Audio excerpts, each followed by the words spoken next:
Who the fuck is that? You gonna beat me over the head with a bat? What the fuck? Hi there. Do you avoid social contact and direct sunlight like it's a plague? Well, I think I got something you might like. Vampire the Masquerade Bloodlines. Bloodlines 2 looming in the background but no real solid information on when we'll see the game, I thought it'd be a great idea to check in on the first installment of the series. Bloodlines was released in 2004 alongside staples of the gaming genre such as Star Wars Battlefront, GTA San Andreas, Halo 2, Half-Life 2. Wait, it was released in 2004? And we still don't have Half-Life 3? The first Far Cry game, World of fucking Warcraft, and last but not least, the critically acclaimed video game Scooby-Doo 2, Monsters Unleashed.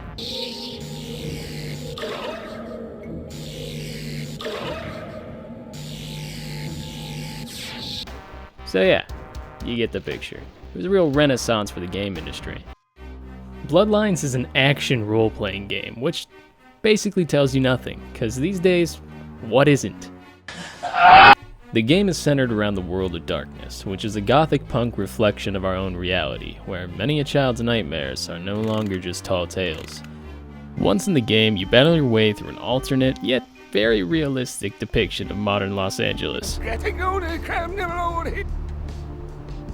trying to overcome every challenge you face along the way. Oh, he's got the fucking... Please. Speaking of challenges, your challenges don't just stop at the end of a barrel or the edge of a racial stereotype, but also reside in the complex political structure surrounding a mysterious world of vampires known as the Masquerade. No matter where you turn, you'll have to take a gamble on who to trust and who not to trust.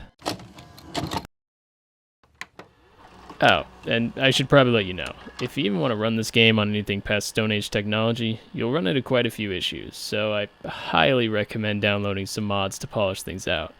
There's a lot of options, and I don't have the time to go through them all, so yeah, you can figure it out. Okay, that hurt.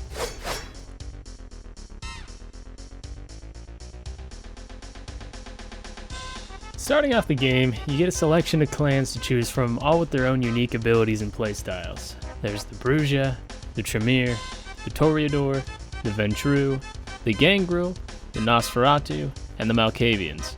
Each class has 3 ability categories known as disciplines, which house their supernatural powers.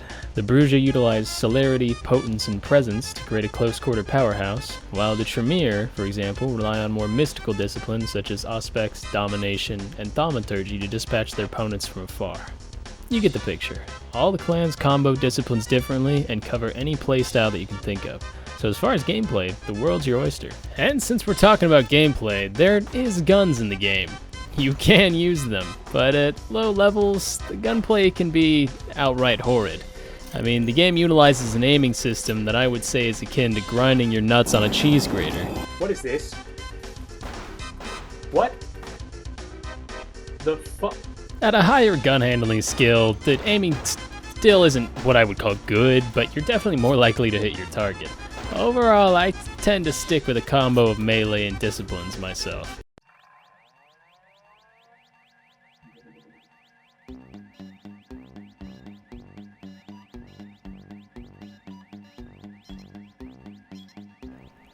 Like I mentioned before, every clan has a unique playstyle, and that doesn't just cover combat. Depending on your clan, the characters you meet can treat you wildly different, which makes for unique playthroughs. Want to be vampire royalty? Venturer for you. Want to live out your days in a dark cave somewhere, hacking people's info and only surfacing to eat? Keep doing what you're doing. Want to go on multiple schizophrenic meltdowns and leave everyone you speak to questioning their own sanity? Malkavians is your choice cat. Naturally, my first playthrough, I chose Malkavians. No regrets. The Malkavian character can be summed up in one word: foreshadowing. Due to your character's, twisted mind, you'll find time and time again that your character will break the fourth wall and consistently reference popular media, and a lot of the times you'll just end up spoiling the game for yourself entirely. Realistically, you should probably play a Malkavian last out of the other clans, but what can I say? I'm something of a fucking moron. Talking to rats, responding to the news anchor on the TV. I love you.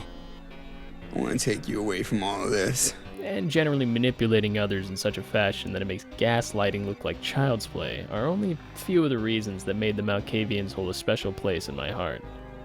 The story starts you off with fledgling. Sired illegally, you now face the death penalty, but luckily for you, the big cheese is feeling generous and lets you off, but in return, he kinda makes you his bitch. The tutorial starts off with being taught the ropes by Jack, an anarchist vampire who takes you under his wing. Now, you wouldn't really know this just by playing the game, but Jack, as his very in-depth wiki pages explain, is a pretty old vampire. He was sired in 1654 after a long life of piracy and overall hate for the British crown, which explains his hatred for the Ventrue, and why I like him so darn much. Anyways, after learning how to walk, talk, and swing your cock, you're set off in LA to go about solving the mysteries of the dark and damned, going character to character, completing tasks, and generally making a name for yourself. While you're face-fucking your way through the city, you start to uncover a mysterious ancient end times prophecy that could potentially mean the end of not just the vampires, but the whole world with them. Naturally, being batshit insane, I opened that can of worms pretty quick. There are downsides to this game. The combat, as we briefly spoke about, has some issues, and the need for mods to polish a lot of the stuff out definitely shows off the game's age. But the world, lore, characters, and the story, I mean, at least in my opinion, it really makes up for it. Vampire the Masquerade Bloodlines is a great game, and a genuinely unique experience when it comes to RPGs. So if you're looking for something to hit that itch, this game will do great, and you can easily get some replayability out of it. If you have any other games that are like this that you think I might enjoy and maybe you want to see on the channel, go ahead and let me know, because I would love to play them. But until then, I got more stuff on the way, hopefully, we'll see. So hit that good little subscribe button, give this video a like, and I'll see you next time. I like your cock, G.